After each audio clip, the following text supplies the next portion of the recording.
Man, let's talk about your best friend, man. Eli. Yeah. Let's talk about him, My man. guy. I remember, man, when we were on that call, and you mentioned that because the scholarship that we're gonna Yeah. get into. Tell us a little bit about how your friendship with Eli kind of started and how that led to the passing, and then obviously Yeah. the tournament you got going on, and then the scholarship. Yeah, so me and Eli met in second grade. That was probably my longest friendship, and we just clicked. And like I'm more like the loud talkative person, like once I'm comfortable, like I'm more like the loud talkative person, and he's like the quiet person, like doesn't say a word, like huge observer, and like he doesn't talk, like very like laid back, and so I feel like opposites attracted in that type of way, and like that just carried a like friendship, especially like basketball too. Like he loved basketball. He was one of the coldest hoopers, man. Like I never like ever knew like can jump out the gym, and like basketball really like had a huge impact on like our friendship. So like we used to play on the same team together. Like then once we got to high school, he moved away to Tacoma and he went to Stadium. And then like we talked, but like we didn't really like hang out that much, because like he was so like he was kind of far, and so like we'll text each other every once in a while. And then he moved back his senior year of high school, and like it's crazy how God works. It's like God knew like okay, like he needs his best friend, So like he moved back like his senior year, and we got super close again. I'm glad I got to play with him my senior year, and once we went to college, we got super close. He was on his hoop journey, and I was just going to school just to go to school, like just there, And then I moved back to Spanaway, and then we started hooping with each other every day, and he started hanging out like with like the friend group like since middle school, like. He started hanging out with us like a lot more, like start getting out there, because he was more of the laid back type guy. He didn't really want to go nowhere, so he just wanted to hoop, Like I was like, hey Eli, like there's this party tonight, you should come with us. He make up an excuse, just not to go. So it's like he started like hanging out with us more, like he started hooping, and then I used to have like kickbacks and stuff at my house, so he used to come sometimes. And then he passed away. I found out. Well, at first they thought like, cause he didn't come home like the night before like it happened. So like his brother like texted me and was like, you know where Eli is? And I was like, nah, like I seen him a couple days ago. Like I called him, he didn't answer. And then that next day I go to like, I was coaching summer league at the time, and one of my players was like, you know Eli passed away. I'm like, Eli who? Like, what are you talking about? He was like, JT's brother. That was his brother's name. And I'm like, what are you talking about? So I'm like, I dropped everything, man, went out the door. And I'm like, bro, what is going on?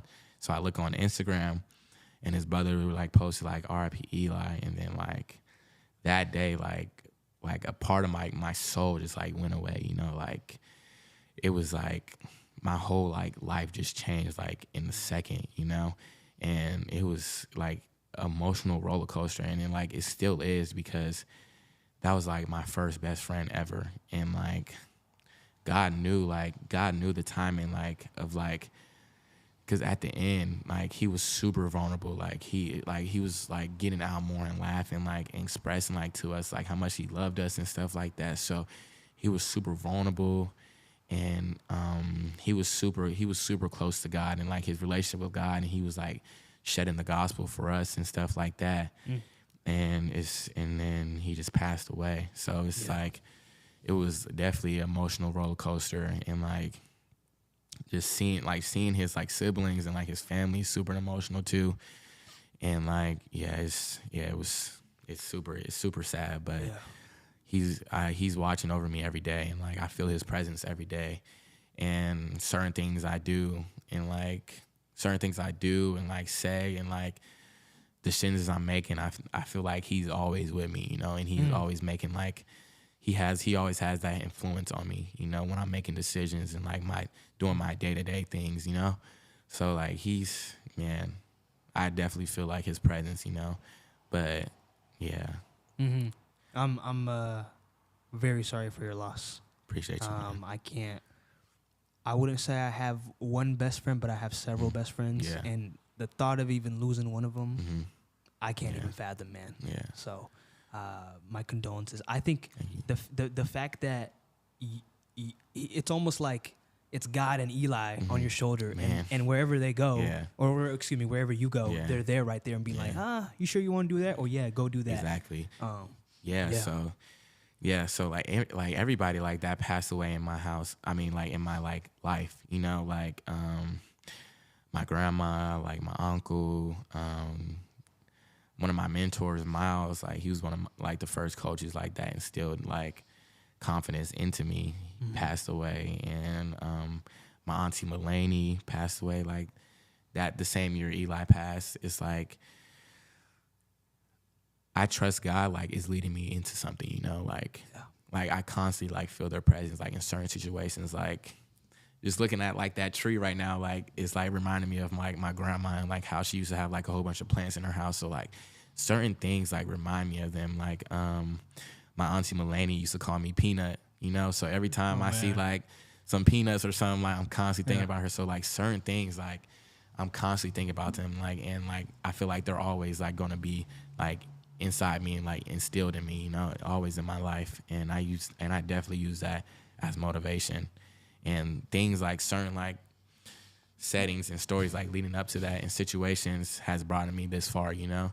So just I'm constantly like instilling I'm constantly like having them like always in my heart, you know.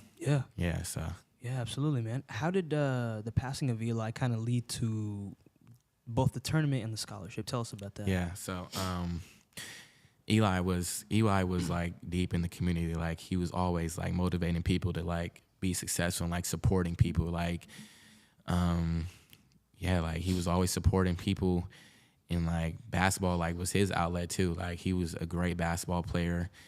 He was playing for Trey at the time, and I wasn't planning on like doing the tournament like anytime soon. Like that was more like in the future, like I said before. And him just passing, I'm like, okay, like we need something in the community, you know.